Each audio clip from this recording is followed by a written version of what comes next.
If you watch one of these shows live, it's over. If you're a combat sports fan, obviously. If you're a ballet fan, you might not like it, but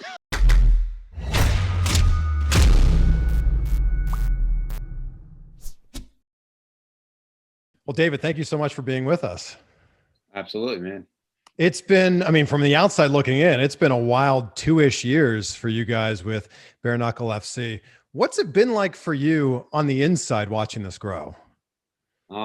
Looking for the nicest restaurant to celebrate at, and then looking for the closest bridge to jump off of. It's been such a wild, crazy ride, but I mean, it's really just been an unbelievable experience that I couldn't even have imagined when I thought of this thing, of how fast this would grow, and the kind of recognition, the kind of acceptance that we got so fast.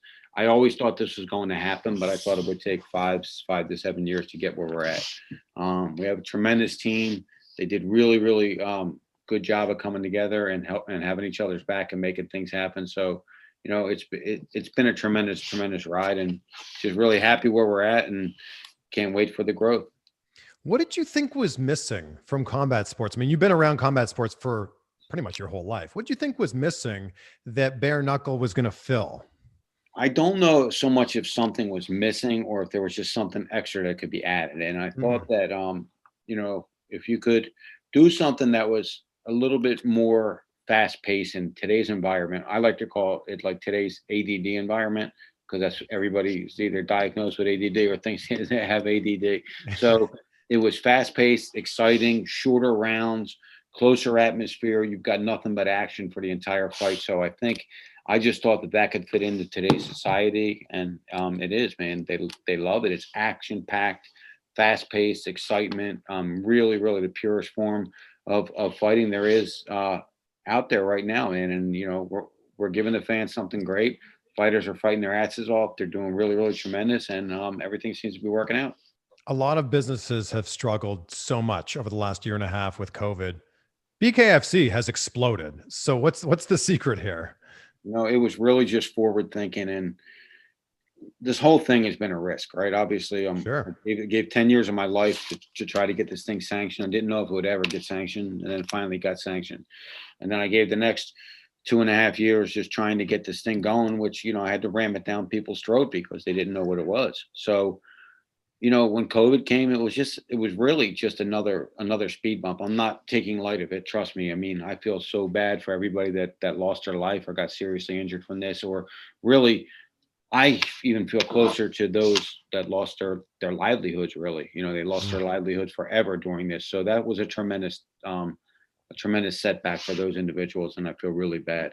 But on that note, is we just said I have to make something happen. So, do we do a closed door show? I saw the UFC did it tremendous. It was great for them to set the tone, but didn't have the atmosphere as much there. Like, you didn't hear the crowd and didn't see the atmosphere. So I said, look, let's do a live event with fans where we can do it. We found a place in Oxford, Mississippi. John Lewis is the commissioner there, a great guy, gave us an opportunity. So July 24th, 2020, we became the first live sporting event in the country with fans. And then we just moved on to September, October, November, December. And then we skipped January, and we did February around the Super Bowl. Tremendous event for us, Knucklemania. And things have just started to explode. I think if you can give the fan a very, very consistent product, they're gonna like what they see, and they're gonna continue to be a fan.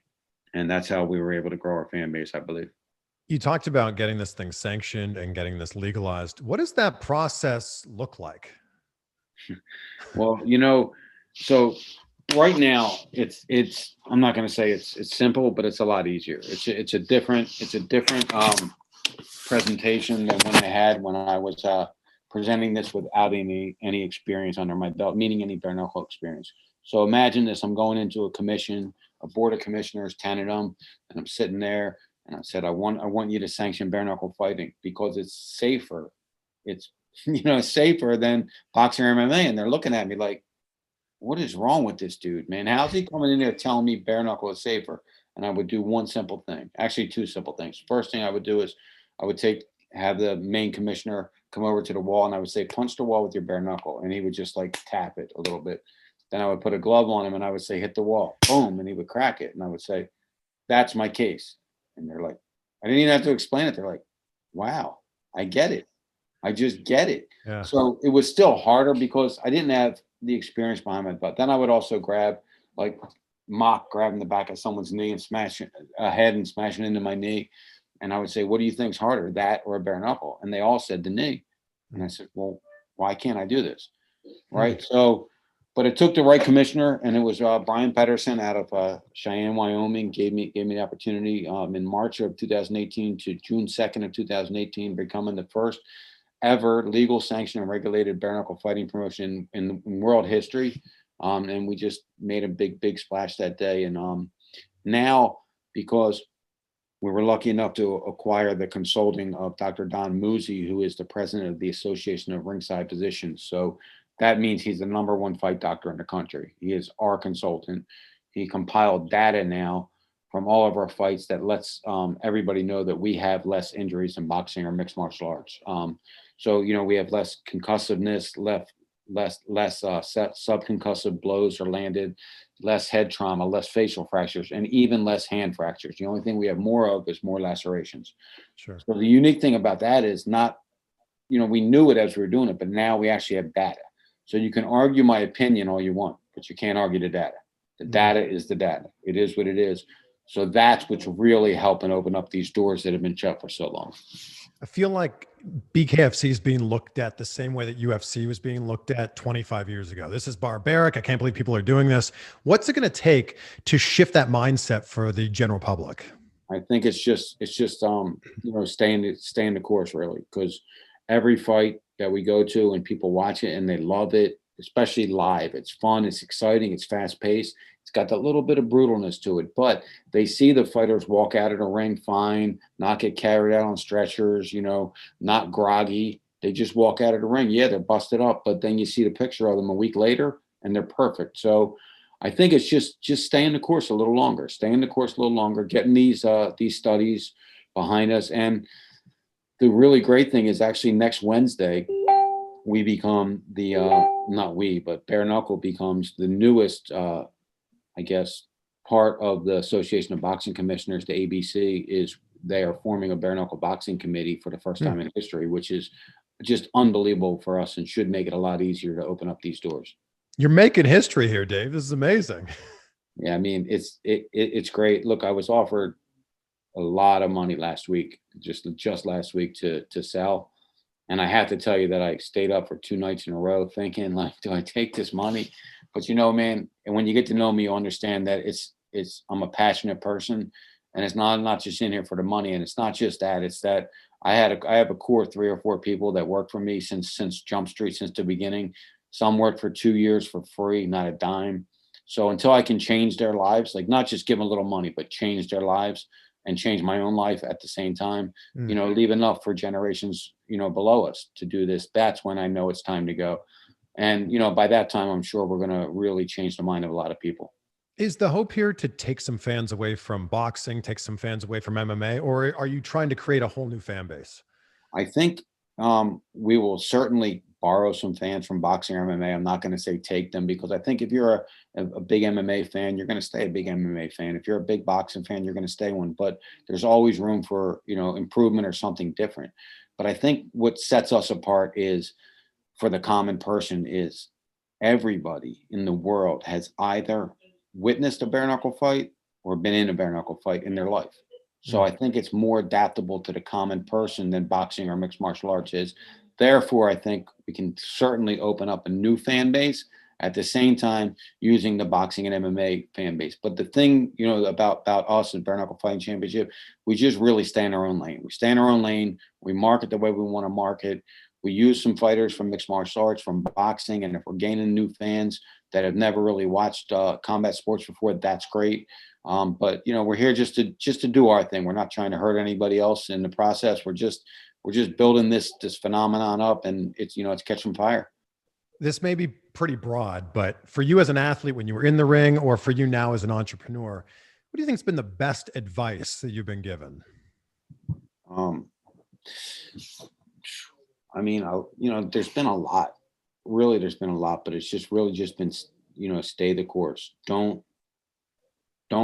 Actually, one of my investors, he came in and, we talked for a while, and then he invested money, a good amount of money. He came back in the room and he was like, one thing, don't ever lose your passion. I didn't invest in this business. I invested in your passion. So I think that's really what it is, because that's what happened last week.